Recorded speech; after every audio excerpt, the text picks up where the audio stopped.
China hat kürzlich ein Gesetz verabschiedet, das den Export von Gallium und Germanium in die USA erheblich einschränkt. Diese Entscheidung betrifft zwei essentielle Rohstoffe, die für die Hightech-Industrie von entscheidender Bedeutung sind. Welche Folgen hat das? Das ist heute das Thema.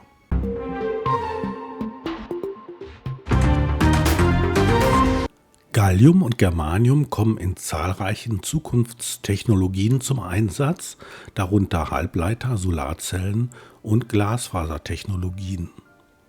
Durch diese Exportbeschränkungen setzt China gezielt wirtschaftliche Hebel ein, die nicht nur technologische, sondern auch geopolitische Auswirkungen haben. Doch welche Konsequenzen hat das für den Westen und welche Strategien stehen zur Verfügung? Was sind Gallium und Germanium? Und warum sind sie so wichtig? Gallium und Germanium gehören zu den sogenannten kritischen Rohstoffen. Ihre Bedeutung liegt in ihren vielseitigen Einsatzmöglichkeiten. Gallium ist unverzichtbar für moderne Elektronikprodukte wie Leuchtdioden, Halbleiter und Solarzellen. Es wird aus Nebenprodukten der Aluminium- und Zinkverarbeitung gewonnen und zeichnet sich durch seine einzigartigen physikalischen Eigenschaften aus. Diese machen es zu einem Schlüsselmaterial in der Hochfrequenzelektronik und bei optoelektronischen Anwendungen. Germanium hingegen ist besonders für Glasfaserkabel, Infrarotsensoren und Photovoltaikmodule essentiell. Aufgrund seiner hervorragenden Lichtdurchlässigkeit und seiner Halbleitereigenschaften spielt es eine zentrale Rolle in der Telekommunikation und der Verteidigungsindustrie. Beide Materialien sind in vielen Hightech-Bereichen kaum zu ersetzen. China dominiert die weltweite Produktion beider Rohstoffe mit einem Anteil von etwa 98% bei Gallium und über 80% bei Germanium. Diese Marktkontrolle verschafft dem Land eine enorme strategische Machtposition. Globale Produktionslage, Alternativen zu China. Die fast monopolartige Stellung Chinas wirft die Frage auf, ob es überhaupt Alternativen gibt. Außerhalb Chinas existieren nur wenige Produktionsstandorte und diese kämpfen mit wirtschaftlichen und strukturellen Herausforderungen. Gallium. Die Galliumproduktion außerhalb Chinas ist stark eingeschränkt. Deutschland, Kasachstan und das Vereinigte Königreich verfügen über kleinere Produktionskapazitäten. Allerdings haben viele dieser Standorte ihre Aktivitäten in den letzten Jahren reduziert oder eingestellt, da sie den niedrigen Preisen chinesischer Exporte nicht standhalten konnten. Die Reaktivierung oder der Ausbau dieser Kapazitäten wäre aufwendig und zeitintensiv. Germanium. Die Situation bei Germanium ist etwas diversifizierter. Kanada zählt mit Unternehmen wie Tech Resources zu den bedeutendsten Produzenten außerhalb Chinas. Auch die Demokratische Republik Kongo hat begonnen, Germaniumkonzentrate nach Europa zu exportieren, was die Abhängigkeit von China zumindest teilweise mindern könnte. Dennoch bleibt die globale Versorgungslage angespannt. Herausforderungen für die Industriestaaten. Die Abhängigkeit der westlichen Industriestaaten von chinesischen Exporten stellt eine erhebliche Herausforderung dar. Kurzfristig wird erwartet, dass es zu Lieferengpässen und Preiserhöhungen kommt. Besonders problematisch ist, dass die globalen Produktionskapazitäten außerhalb Chinas nicht ausreichen, um den Bedarf zu decken. Dies betrifft insbesondere die USA und Europa, deren technologische Vorreiterrolle von einer stabilen Versorgung mit kritischen Rohstoffen abhängt. Einige Initiativen versuchen bereits, diese Abhängigkeit zu reduzieren. Beispielsweise plant das Unternehmen Nyrstar in Tennessee den Bau einer Anlage, die einen signifikanten Anteil des US-amerikanischen Bedarfs an Gallium und Germanium decken könnte.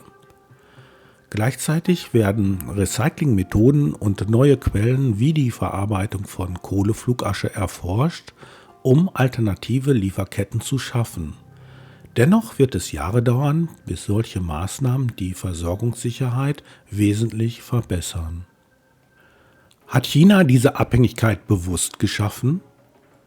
Die These, dass China strategisch auf eine Erhöhung der Abhängigkeit anderer Staaten hinarbeitet, ist gut begründet.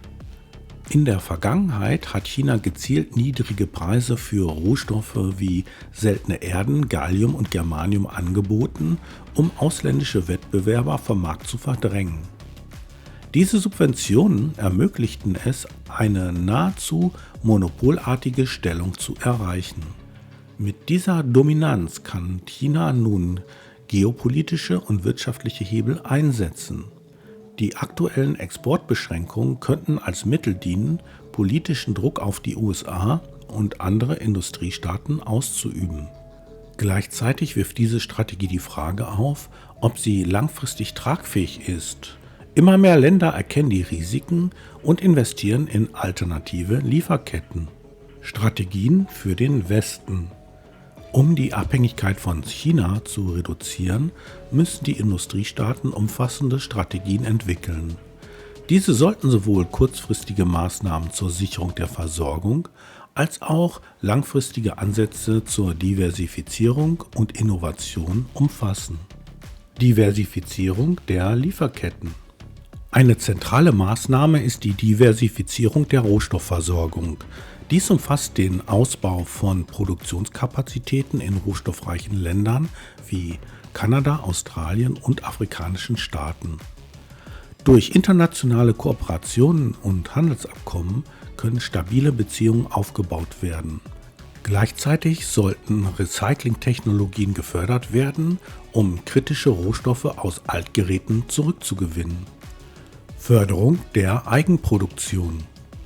Die westlichen Staaten sollten finanzielle Anreize schaffen, um die Eigenproduktion von Gallium und Germanium zu steigern. Subventionen, Steuererleichterungen und Investitionen in Forschung können dazu beitragen, neue Minen und Verarbeitungsanlagen zu errichten. Zudem könnte der Aufbau strategischer Rohstoffreserven kurzfristige Engpässe abfedern. Innovation und Substitution. Ein weiterer Ansatz ist die Entwicklung von Alternativen zu Gallium und Germanium.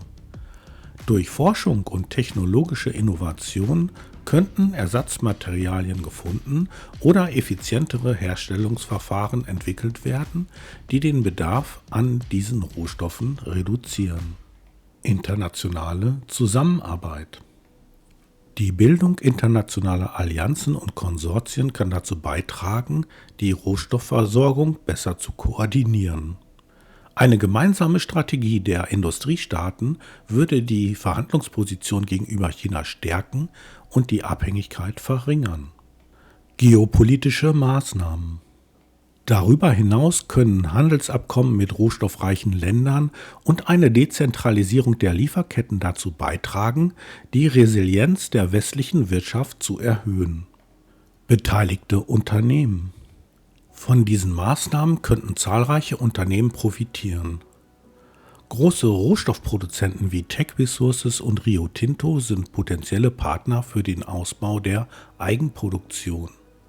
Im Bereich Recycling könnten Firmen wie Umicore eine Schlüsselrolle spielen. Auch Halbleiterhersteller wie Intel, TSMC und Samsung haben ein starkes Interesse an stabileren Lieferketten.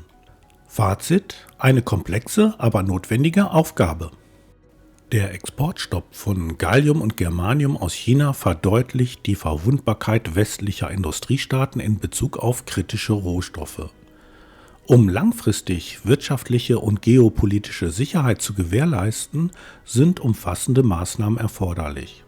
Politische Unterstützung, private Investitionen und internationale Zusammenarbeit sind der Schlüssel, um nachhaltige und resiliente Lieferketten aufzubauen. Die kommenden Jahre bieten die Chance, aus der aktuellen Krise gestärkt hervorzugehen und technologische Souveränität zurückzugewinnen. Wie denkst du über den chinesischen Boykott? Wie sollte der Westen deiner Ansicht nach vorgehen? Hat dir dieser Beitrag gefallen? Dann gib ihm bitte ein Like und vergiss nicht, Infonium zu abonnieren, damit du in Zukunft keine Folge verpasst. Bis zum nächsten Mal bei Global Asset Compass.